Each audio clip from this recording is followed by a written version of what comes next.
Schachschachteln umeinander. Zum Glück ist wichtig. Mit dem Fabian Unterreger.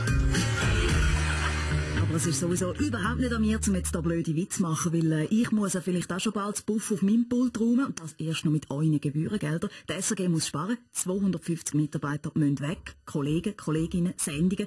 Harte Frage zuerst gerade raus, wo wir unsere prominente Runde sparen? Oh, muss ich das sagen, Frau Fitsch, das SRG muss kleiner werden, etwa so klein wie Sie.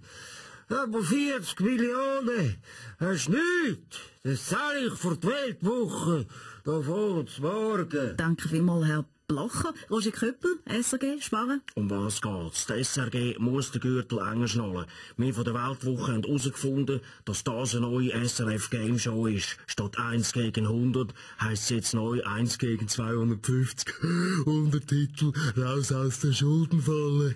Ja, wie gesagt, das ist der Waschi. Wie gesagt, ich spare seit jeher. Also, vor allem mit Talent und Erfolg, oder? Passt der Giro, grüne Nationalrat, Sie sehen das gerade nicht so tragisch. Nein, solange es nicht die Arena, der Club, die Rundschau und vor allem nicht das ganze Gloria streichen, tangiert es mehr nicht so. Und der Mörgeli? Ja, der Druck von der SVP zeigt endlich Wirkung. Jetzt soll jetzt mal so linke Propagandasendungen wie zum Glück ist Freitag, Schawinski, die Rundschau, der Kassensturz oder das gute Nachtschichtli absetzen, verstehen Sie? Handeln! 250 Stellen, ich meine, vielleicht fällt Skispringen in Zukunft weg. Aus Spargründen, Simon Amann.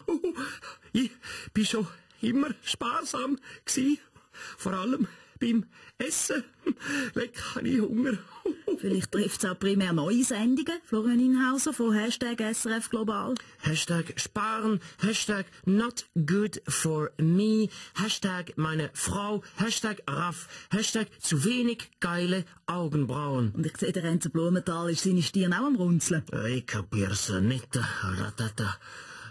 Jobs ist doch bei Apple gsi. Jetzt hat's plötzlich 250 davon bei der SRG. Zum Glück ist wichtig.